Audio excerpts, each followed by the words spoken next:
বিসমিল্লাহির রহমানির রহিম।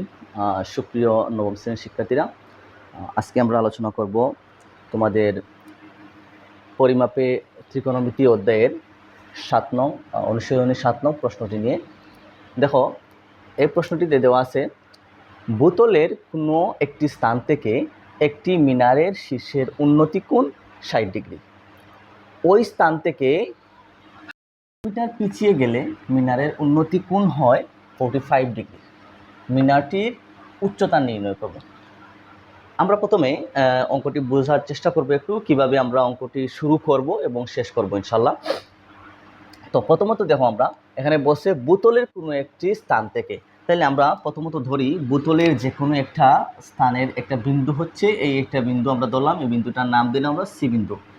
এই বিন্দু থেকে একটি মিনার পর্যন্ত আমরা যদি একটা মিনার কল্পনা করি, এখানে এই ধরো আমাদের এ বি একটি মিনার, তাহলে অবশ্যই এই বোতলের এই বিন্দু থেকে মিনারের এই যে পাদবিন্দু পর্যন্ত একটা ডিস্টেন্স আছে বা একটা দূরত্ব আছে। এই দূরত্বটা আমরা পেলাম বিসি। তাহলে এই যে এখানে হচ্ছে এ বি হচ্ছে মিনারের উচ্চতা, তাহলে বি বিন্দু যদি হয় মিনারের পাদবিন্দু, এ হচ্ছে মিনারের শীর্ষবিন্দু, আর সি হচ্ছে ওই বোতলের একটি বিন্দু। সুতরাং আমরা ধরতে পারি এই যে এ বি সমান হচ্ছে এইচ মিটার বা এইচ, আর বিসি এর সি বিন্দু, তাহলে আমাদের বলছে শীর্ষের উন্নতি কোণ হচ্ছে 60 ডিগ্রি। তাহলে আমরা জানি শীর্ষবিন্দু এবং বোতলস্থ একটা বিন্দুর যে সমন্বয়ে যে কোণ উৎপন্ন হয় সেটাই হচ্ছে আমাদের শীর্ষবিন্দু। তাহলে এখানে হচ্ছে আমাদের শীর্ষবিন্দু হবে 60 ডিগ্রি, তাহলে এটা হচ্ছে আমাদের 60 ডিগ্রি একটি কোণ। এরপর আবার বলছে, দেখো, ওই স্থান থেকে 20 মিটার পিছিয়ে গেলে, তাহলে আমরা যদি সামনের দিকে যেতাম তাহলে অবশ্যই মিনারের দিকে যেতাম। যেহেতু বসে পিছিয়ে মানে পিছন দিকে যদি আমরা চলে আসি, তাহলে আমাদের বসে 20 মিটার পিছিয়ে আসার কথা। তাহলে আমরা ধরলাম এই 20 মিটার পিছিয়ে আসলে আমরা ধরো ডি বিন্দুতে আসছি, তাহলে এখানে আমরা আরেকটা বিন্দু ধরলাম ডি বিন্দু, এই ডি বিন্দুতে আমরা আসছি। তো এখানে বলছে যে 20 মিটার পিছিয়ে গেলে মিনারের উন্নতি কোণ হয় 45 ডিগ্রি। তাহলে এখানে আমরা যে কোণটা পাবো সেটা হবে আমাদের 45। ধরলাম আমরা এইরকম আমাদের একটা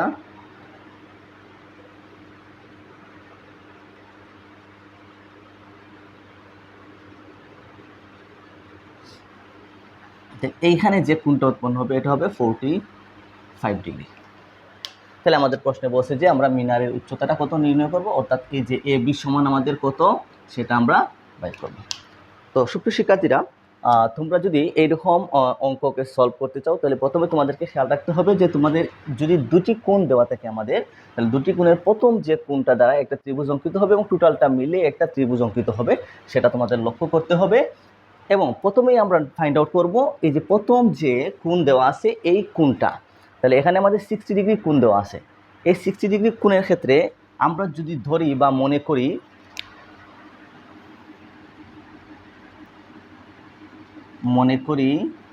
মিনারের উচ্চতা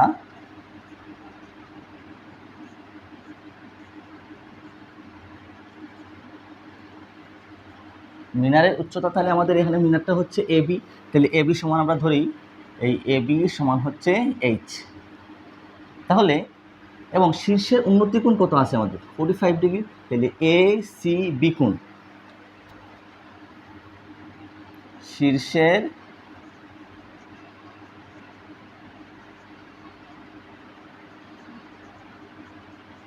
উন্নতি কোণ হচ্ছে আমাদের এ সি বি কোণ, এ সি এই বি কোণ সমান হচ্ছে আমাদের 60 ডিগ্রি, ঠিক আছে।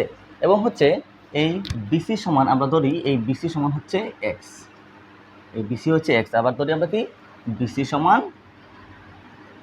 এবং এই বিসি সমান হচ্ছে এক্স, আমরা মিটার ধরতে পারি, এখানে সমস্যা নেই। তাহলে অথবা আবার আমরা লিখতে পারি এই ত্রিভুজের ক্ষেত্রে এই এ বি ডি, প্রথমে আমরা এই এ বি সি ত্রিভুজের ক্ষেত্রে আমরা নিলাম, এবং আমরা এ বি ডি এই ত্রিভুজের ক্ষেত্রে আমরা লিখতে পারি যে এ বি ডি ত্রিভুজের ক্ষেত্রে শীর্ষের উন্নতি কোণ হচ্ছে 45 ডিগ্রি, আর বিডি সমান হচ্ছে কি এই যে বিসি প্লাস সিডি। আবার ত্রিভুজ এ বি ডি এ এই ত্রিভুজের ক্ষেত্রে আমরা লিখতে পারি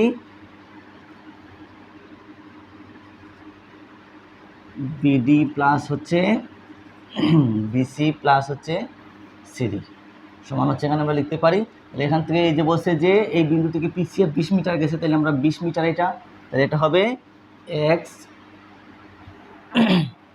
এক্স প্লাস 20। আর শীর্ষের উন্নতি কোণ কত হবে? শীর্ষের উন্নতি কোণ আমাদের কি আছে?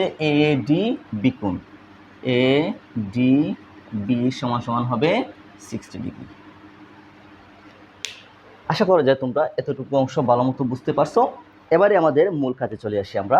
দেখো, প্রথমে আমরা এই যে এই ত্রিভুজটা আমাদের আছে অর্থাৎ এ বি সি, এই ত্রিভুজের ক্ষেত্রে আমরা এটা হচ্ছে আমাদের ত্রিভুজ, এই যে ত্রিটাকুণের বিপরীত বাহুকে আমরা লম্ব বলি, আর হচ্ছে এই সন্নিহিত বাহু এটা হচ্ছে আমরা ভূমি হিসাবে জানি, ঠিক আছে না? আর সমকোণের বিপরীত বাহুকে আমরা অতিভুজ বলি। তাহলে আমরা এখানে আমাদের এই বিসি হচ্ছে আমরা যেহেতু বাইর করবো এই মানটা, এই মান বাইর করতে হলে আমাদের এটাও প্রয়োজন হবে। সুতরাং আমরা প্রথমে এই অংশটা, এটা হচ্ছে আমাদের ভূমি আর এটা হচ্ছে আমাদের লম্ব। আর তোমরা জানো ত্রিকোণমিতিক অনুপাতের ক্ষেত্রে ভূমি এবং লম্ব, এই যে ভূমি এবং লম্ব এই দুইটা মিলে আমাদের হয় tan থিটা। তাহলে আমরা লিখতে পারি যে এই যে এ বি সি ত্রিভুজে এ সি বি কোণ, এই কোণের সাপেক্ষে আমরা লিখতে পারি এ বি বাই বিসি। তাহলে আমরা লিখতে পারি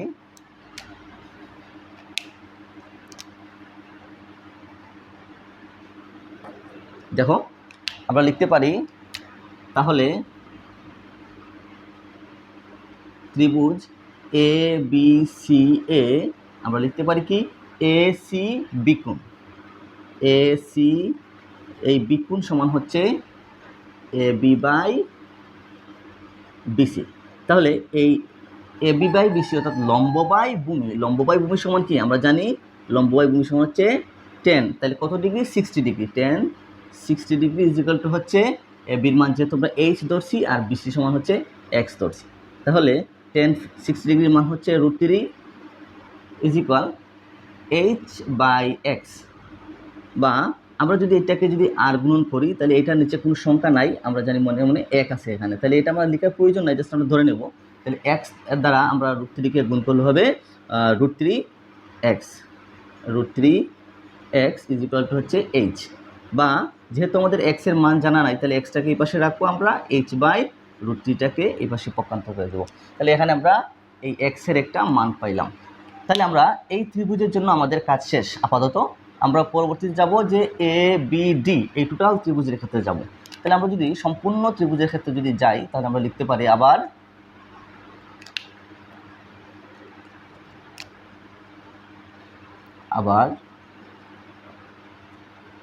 এ বি ডি এই ত্রিভুজের ক্ষেত্রে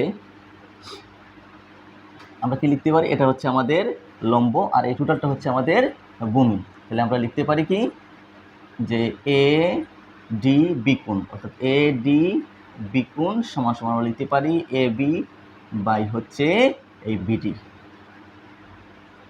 বা তাহলে এটা হচ্ছে 45 ডিগ্রি, তার এ বি বাই বিডি লম্ব বাই ভূমি হচ্ছে 10, তাহলে 10 45 ডিগ্রি ইজ ইকুয়াল টু এ বির মান জানি আমরা এইচ আর বিডির মান কত?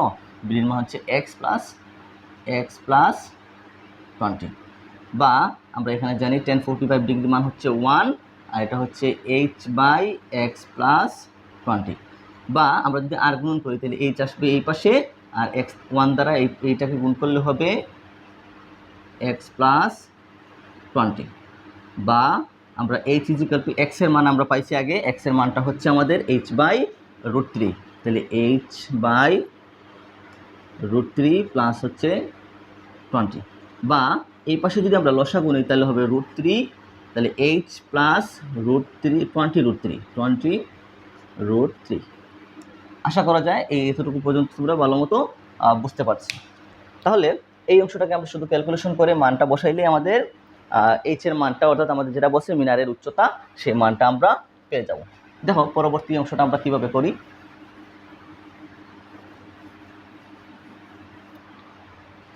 তাহলে এখানে আমরা যদি আর গুণন করি তাহলে আমাদের হবে এই এইচ দ্বারা √3কে গুণ করলে হবে √3h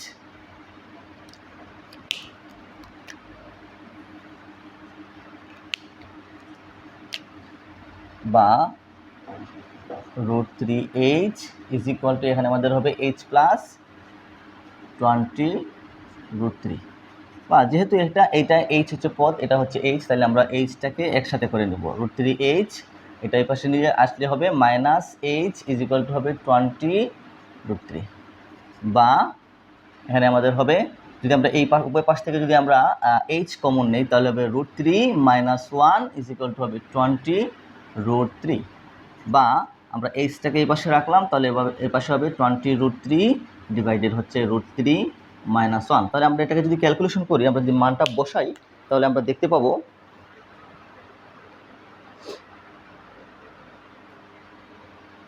এখানে আছে আমার 20√3, তাহলে এই পাশে হবে আমার মানটা হবে 34.641 ডিভাইডেড, এই পাশে যদি আমি মানটা বসাই তাহলে √3 - 1 তাহলে হবে 0.732 আরও আছে মান, তাহলে আমরা প্রায় ধরে নেব এখানে।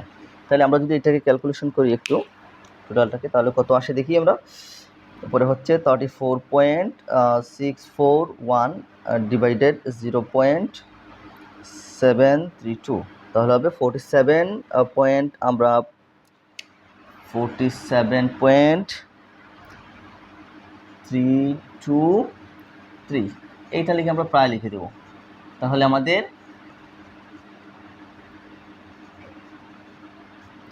আমাদের মিনারের উচ্চতা বাইরে হচ্ছে 47.323 অথবা 33 লিখতে পারো, কোনো সমস্যা নাই।